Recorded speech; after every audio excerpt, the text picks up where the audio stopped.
to the All About Audiology podcast. I'm your host, Dr. Saperstein, and this is the show that is all about you and your journey. A lot of the audiology journey and having a child who is deaf or hard of hearing revolves around questions and not knowing where to get the answers. So that is what this show is all about. It is, giving you a lot of information, a lot of resources, conversations with lots of different people for you to then go and say, does this apply to me? If yes, excellent. You learned something that can help you on your way. So on today's episode, I'm so excited to talk to one of my favorite people who is going to introduce herself in a moment. But I just have to say that every single time we hop on a call together, every time that we have communicated and worked together, it always makes me so joyous. So I'm really excited to introduce you all to Jen Walker. Welcome, Jen. Thank you. That's something to live up to there. No pressure, right? There's just something that happens in the universe when two people feel like they have a lot of the same values and also really align with, I know something that you are looking to know more about, and that is very good for both sides of that equation. Because it gives it also, part of the journey for the All About Audiology, the parenting coaching side of things that I'm doing, the Connect and Advocate members group. Jen was one of the first people to join that and really make what I'm doing valid. So that's really important for my journey. So thank you for that. Anyway, listen, people want to know who you are. Why are you on the show today? So please give us an introduction, a little background. Yeah, sure. So Jen Walker, I live in Houston with my husband and my daughter. My daughter is hard of hearing or deaf, hard of hearing. We kind of haven't, aligned on the appropriate label because she's still only 7. So she's just kind of growing into how she wants to be known as. So in addition to her being deaf and hard of hearing, she was adopted internationally. So she came home to our house at about 2.5 years old. And that was, 5 years ago. Wow. Time flies. I think I have just one question on that people Sure. might wonder. Did you have any idea or understanding of her hearing status or being hard of hearing before you met her? Yeah. So we are, I think, fairly clueless parents, maybe. Because if you go through the international adoption process, you get some information about this child that you're going to bring into your house and into your family. So the information that we got a medical file and some videos and pictures. And there are doctors in the US that specialize in international adoption files. And so you have 48 hours to get a doctor to review that file and get back to you from when you have it to make that kind of, yes, we're all in decision. So her file said that her hearing was normal. It had some other special needs listed, but I remember very clearly, one of the doctors that we talked to, we actually talked to 2, and one of them said, well, with this need, sometimes hearing loss can be an issue. So you should look out for that. And I noticed on some of her videos that, she doesn't always respond to the people calling. And like I said, we're a little bit clueless parents. So we were like, oh yeah, okay, whatever. It says our hearing's normal. It kind of almost blew it off. So no, we did not know when she came home that she heard differently than we do. And we did not know for probably about a good 6 months of her being home. And really it was, 3 or 4 months in, we were with the pediatrician and just kind of, general overview, updates, all that. And she was like, well, she hasn't really picked up that much speech since being home. You should maybe get her hearing evaluated. Probably not a big deal.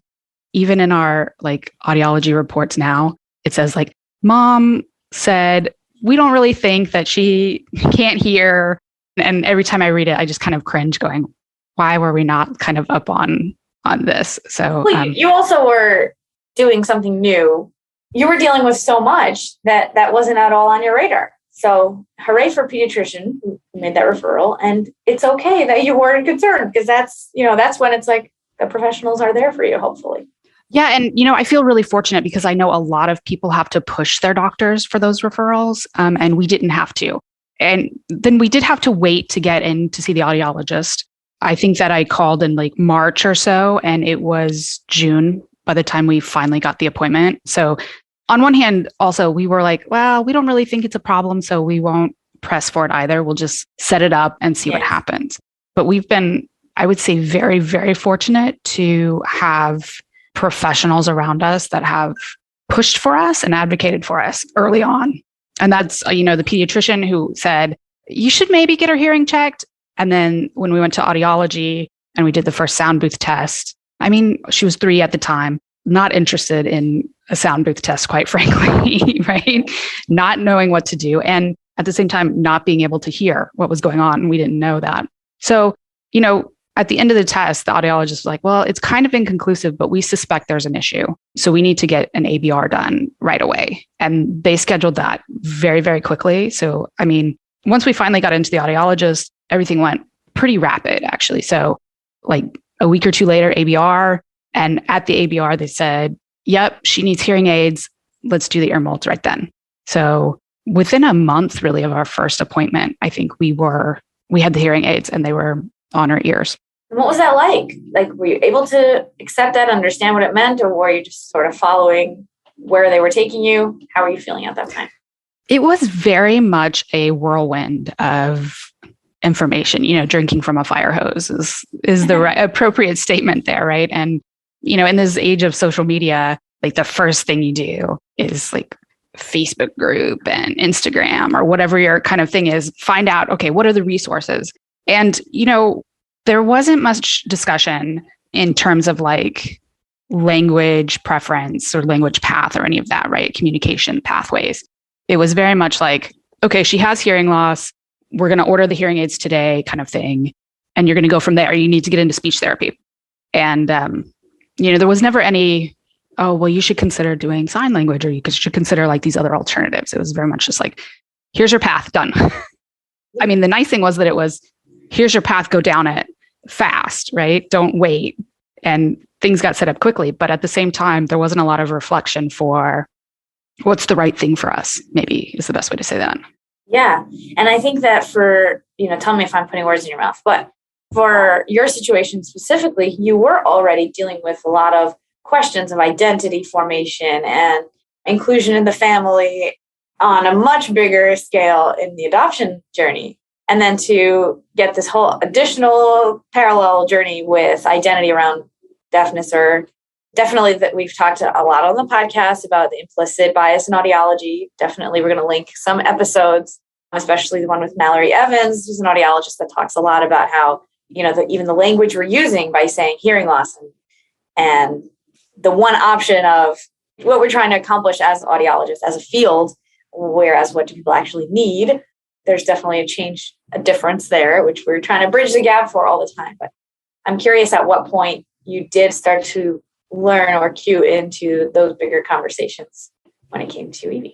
I think there are a lot of parallels between international adoption or even domestic adoption that's across races, so transracial adoption, and in some ways our hearing loss journey, right? Because what you're dealing with is a culture outside of your own, whether it's yourself and your child's culture, racial culture, ethnic culture, or hearing and deaf culture, right? Which is its own culture. And I'm very, very thankful that there are resources in both today that probably didn't exist 10, 20, 30 years ago. So we live in a big city, right? We live in Houston, the 4th largest city in the US. So there's a lot of resources and there's a lot of things here. And, very quickly we found that we live right down the street from a school that is for kids with hearing loss. We didn't know at the time that it was listening spoken language only. And we didn't even know that that was a thing, right? That there are implications to that. So our first steps were like, okay, she's getting hearing aids because that's what the audiologist told us. And we got to get her into the school. And so to be honest, that school it did a lot for our family. And I know that there's a big debate out there. And I understand why there are frustrations around listening spoken language. For our family, it was incredibly beneficial. And some of that was around getting language, but some of that was just around that same aspect of she needs to be around other people that are hard of hearing or that are deaf, right? And so in her classroom, it's all kids with hearing aids and cochlear implants. And so she was like, this is normal. Fast forward, right, a few months, maybe even a year. What I did on the adoption side was I joined a lot of adoption groups, and what you find on social media is some are good, some are bad.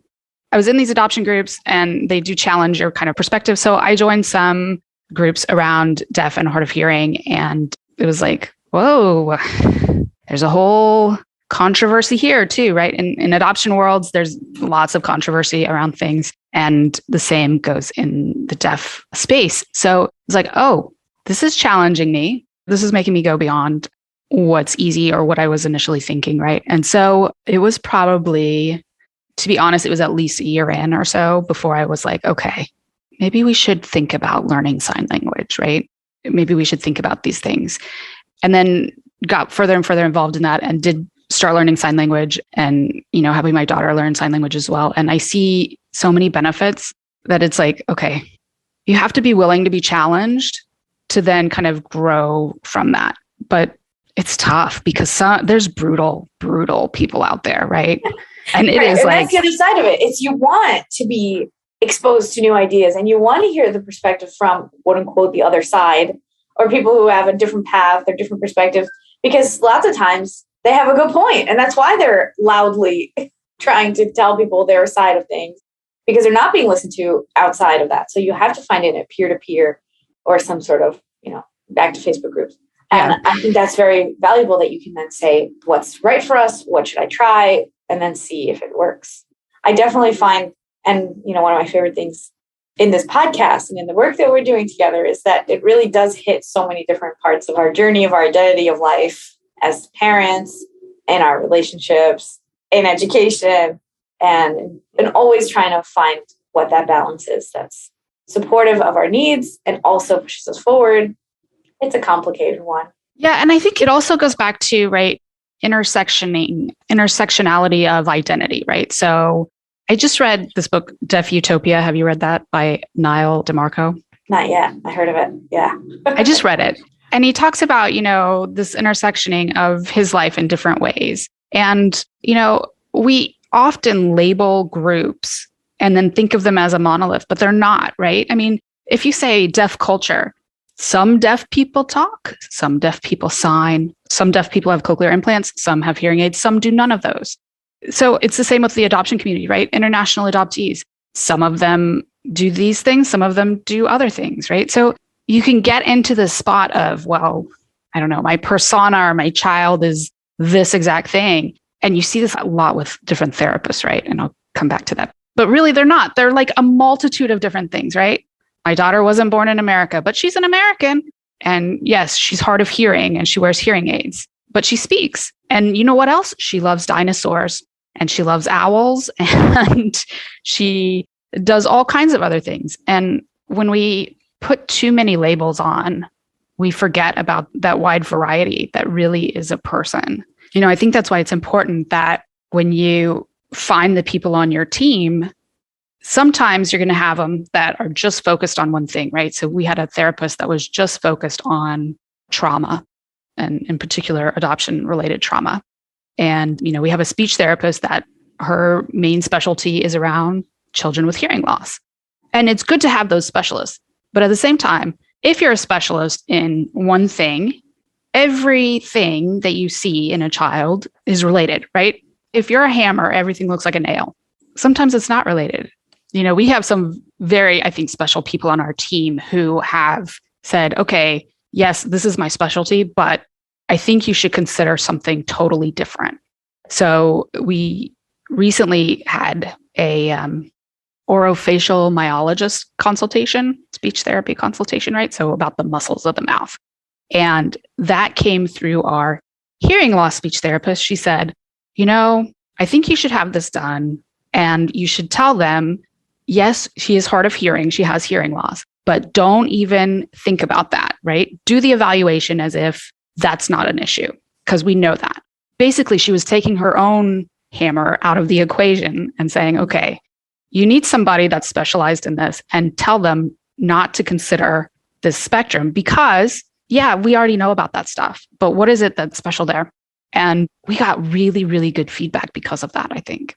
And so when you can branch outside of those specific things, and that's why as a parent, you know your child best. So it's important. That's why I love the work that you do, because it's important to be able to advocate across those different things And your therapists and your audiologists, your doctors, all those people are going to push back on you for, well, they need this because of their hearing loss, or they need this because of their trauma, or they need this because of their whatever, their other diagnoses.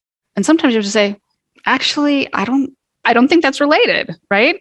It seems like it's related because that's your focus, but I don't think that's related. Yeah. Yeah. And that's where the parenting part of it comes in. Because lots of times parents will say, we're dealing with this issue and these behavioral things, and we're really struggling with parenting this child. And they're possibly attributing all those challenges to their hearing loss or any other, diagnosis or thing that is on paper that's known.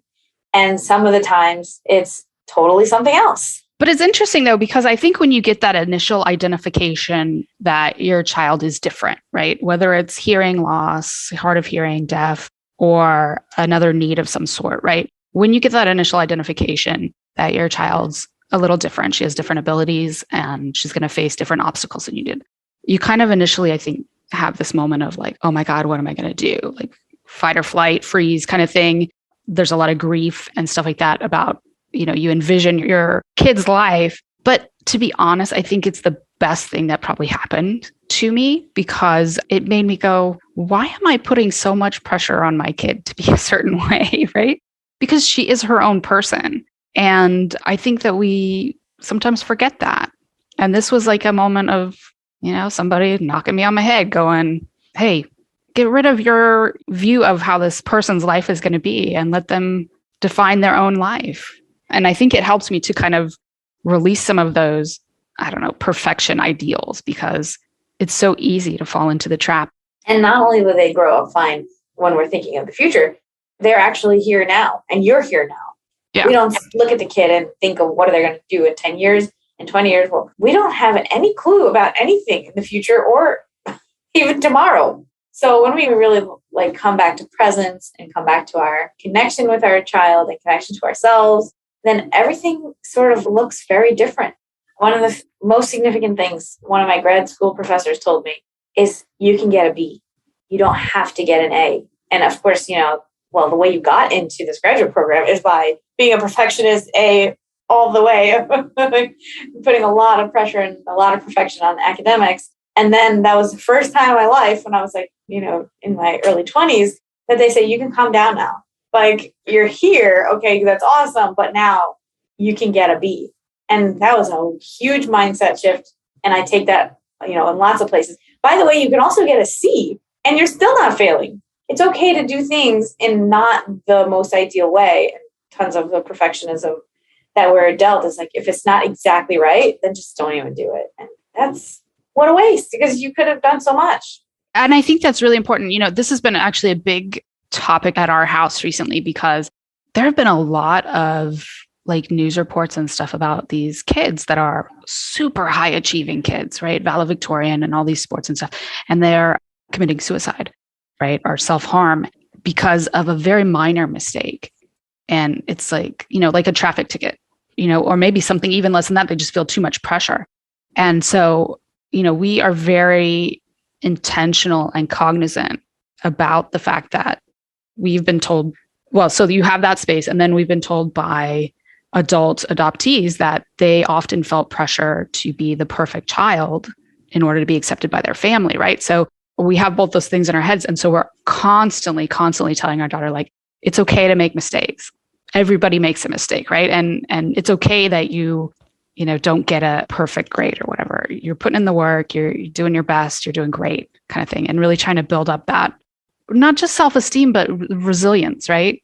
Because, let's be honest, the world is a pretty tough place sometimes. And it's really tough if you have something that's not typical or not normal, right? So sometimes kids are the worst. I often am like, please let all the kids be nice today, right? And I have no sign that they're not nice. But, I think as a parent, you have that feeling. And so recognizing that, not that your child can't achieve things, because I absolutely believe that my daughter can do anything that she really puts her mind to, anything at all, but that the world is stacked against her in some ways, right? For a variety of reasons. So, making sure that she's aware of that, but that she has this resilience in herself and in her community, and that it's okay. It's okay to make mistakes, and you're going to make them, and you're going to make them again. And it's not going to change our opinion of you. That's very valid. I would like to ask you if you wouldn't mind telling the listeners a little bit about where you were when you heard about the Hear Retreat or Connect and Navigate program and what you were thinking you needed more of. Yeah, sure. So I think I heard about it from a different retreat, actually. So I live in Texas, and I am a big, big fan of the Hands and Voices group. I cannot speak highly enough of them. I really enjoy everything that they've put together, all the support that they give to parents and families. And so I had just kind of gotten involved with them, actually, and been through a couple of their events and had some mentors in that group. And they had a retreat. I think it was called a pause retreat or something, and it was for parents. And I believe you were a speaker there. Yes. Okay, good. I'm remembering correctly. Yay. And then right after that was the Hear Retreat. And so I made sure to go to that. And what really impressed me was the emphasis on connection and, kind of trauma, right? So kind of healing and all of that, right? Because our daughter came to our family through adoption, we have been in this space of trauma, right? And understanding trauma and what it does to your brain and what it does to your body and your kind of whole neurological process. And the counter to that trauma is connecting, right? And building that connection. And so it was a big part of our life even before we found out about the hearing. And so then, we got kind of heavy into the world of deaf, hard of hearing and listening spoken language and all that. And what I found was missing there was related to connection and trauma. And we would have to explain to teachers and stuff well, yeah, our daughter does these things because of this early childhood trauma. And the more I thought about it, I was like, but you know what else is a trauma? Having a surgery, right, on your skull for an implant, or not being able to communicate with your caregivers and not feeling safe, right? And so really, at some level, all the kids in this school have some level of trauma, right? And not all of it's related to being deaf, but there's a component of that, right? And maybe they've had other traumas too in their lives, right? And so it was like, why don't you know or understand about this? Or why don't you think about this? Why doesn't this factor into what you do? And I'm kind of picking on the school because really it's across professionals, but it was like, why isn't this important to you guys? And you were the first one that I remember, at least, that kind of brought those two things together. And I was like, finally, somebody, yay, right? Somebody's talking about this and somebody's realizing that connection is so vital. And yes, we have all this other stuff we have to do, but you've got to be connected with your kid and with your family. And so, that's what really struck me about the Hear Retreat. I think the other thing was it was a time when we were going through kind of the initial Au.D, special ed evaluation process, right? So in other countries, I'm sure it's called something else, but in the US, the Au.D meetings for our IEP, individual education plan, I think. The first one we went through, it was like, they're talking about our kid and telling us all this information and telling us what they're going to do. And we're just sitting there nodding our head going, okay, yep, okay, all right. And we walked away, my husband and I were like, do you understand what happened? No. Do you understand what happened? No. Right. And we didn't realize that we were active participants in that team, right? And that they were looking for us for information and they were looking for us to advocate for our daughter. And so, coming off of some Texas Hands and Voices stuff around advocating around the special ed process, and then, stumbling across your program, which was like, oh, let's link up connection and being deaf, being hard of hearing. I was like, this is great. And advocacy, right? And so, I don't know, it was a time when I really needed some focused tools maybe on how to frame everything in my brain in order to advocate best for my daughter in situations. Yes. Awesome. I'm so glad we found each other, because that is exactly what I felt was missing. And so much of what people were talking about was like, okay, we finally have a handle on this and we realize what we're doing here, but we're still sort of fire hose. We're still there. We're like, a lot of this is coming at us and we don't really know of anyone who understands, there's all these parenting coaches, but they don't understand what having a deaf or hard of hearing child is, or a child who has devices that you need to care for. And little teeny batteries and all the things that come with that. That's a whole like wrench in the daily routines. It's not like a normal, natural thing that you would know how to deal with unless you actually walk through it with someone who knows what that's about. And then from the audiology side, there's not that much that you're getting from your clinical audiologist about parenting and advocating, because they have a lot to do on the clinical side and want to make sure that you're well fitted and the testing and all those things. So I was seeing you're sort of missing it from here, missing it from there. But what if we brought this together in a online forum that's, much more time for those issues? So I'm really glad that that was what was able, that you found what you were hoping to get support on. Yeah. And what I really liked about the FIG method is that, we've had multiple discussions. So, my point of view, right? I don't want to overshare my daughter's story and my family's story, because I've been told by people that I know very personally and also people in the interwebs of the world, right? That you need to make sure that you kind of keep some privacy around your children's stories, because you don't want to label them, right? Information spreads very, very quickly and it's out there forever, right? So I've always kind of struggled with that. How do you not overshare? And I think the FIG method is so, so cool because it helps you think through, okay, what information do I need to get across to this person based off, the familiarity aspect of it? And then, what's the intention of this person asking that really personal question, and how do I respond appropriately, right? So it was like, oh, this is so good. Like I remember walking away from that first year retreat going, this is awesome. Like I'm going to use this all the time for everything, like not just for my kid, but for myself and for all the stuff.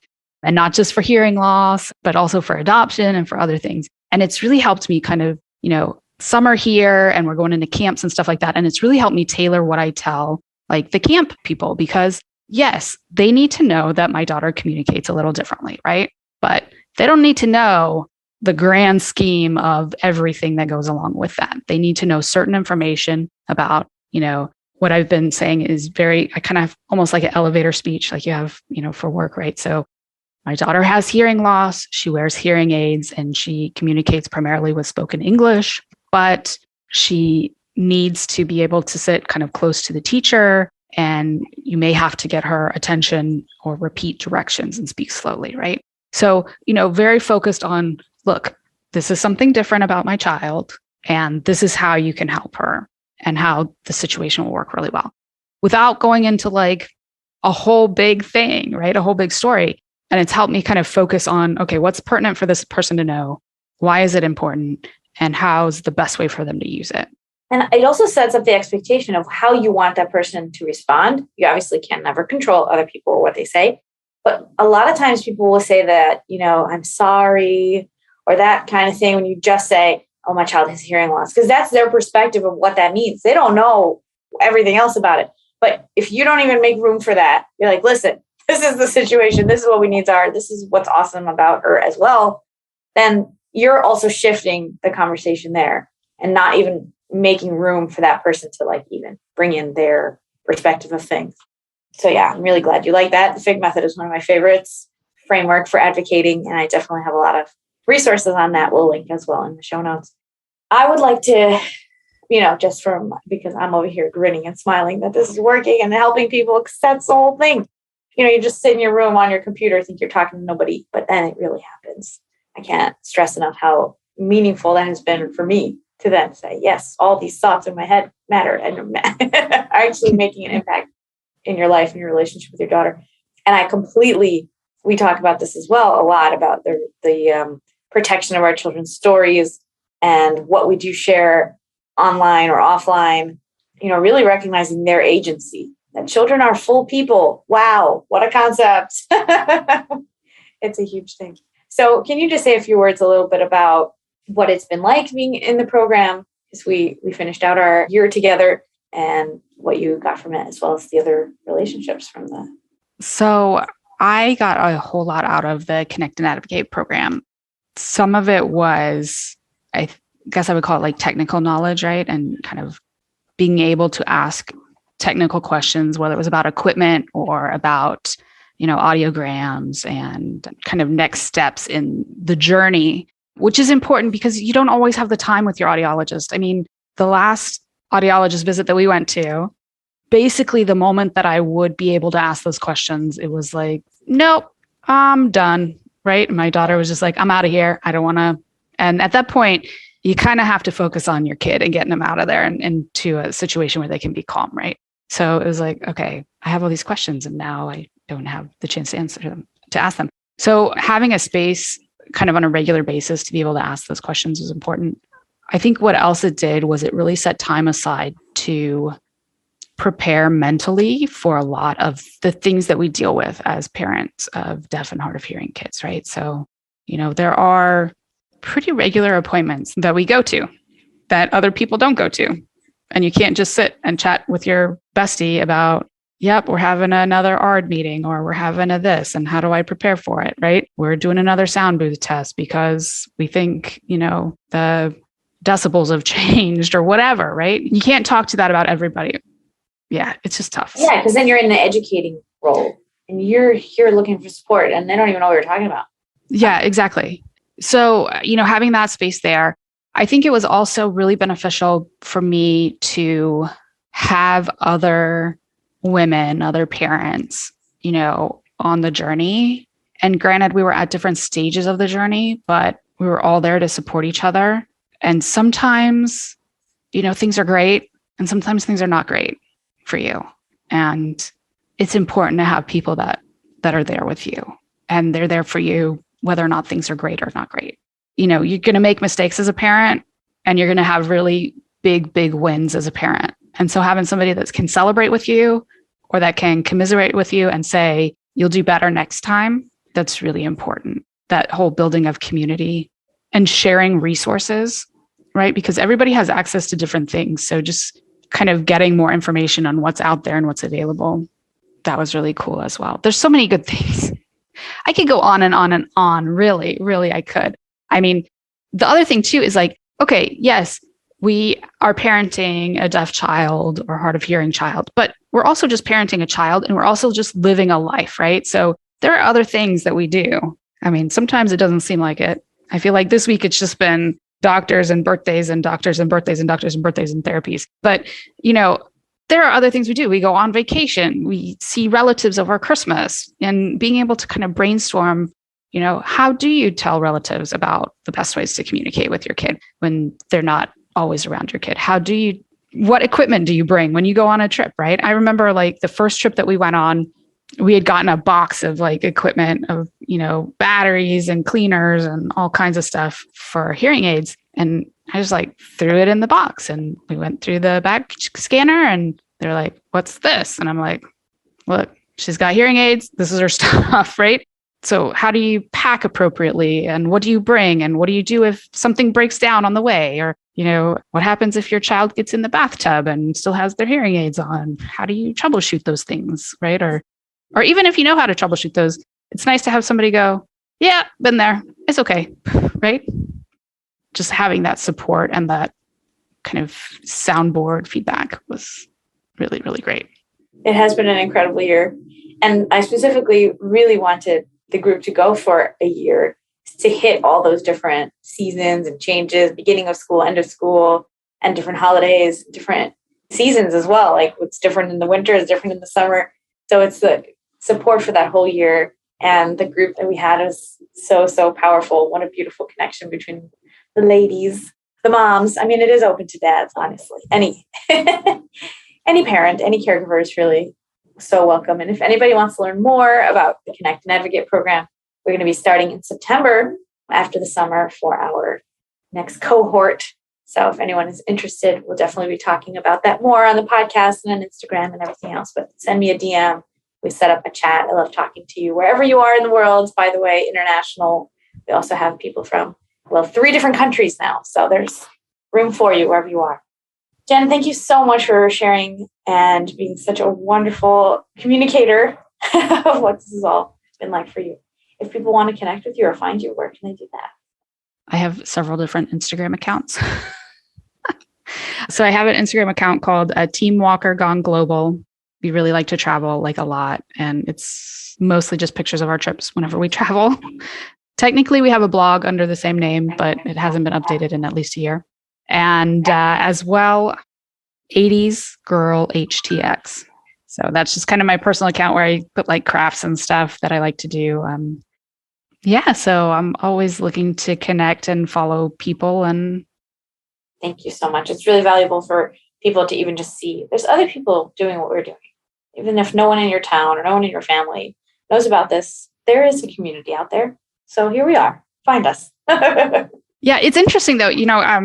They say that a lot of people, like the first deaf person they meet is their child, right? Well, really, my mom is single-sided deaf, and she's been that way since she was a kid. She had something medical happen anyway, but I kind of forgot about it, right? Because she has adapted so much to the hearing world that you kind of forget about it, except sometimes she'll remind you like that I can't hear anything on that ear.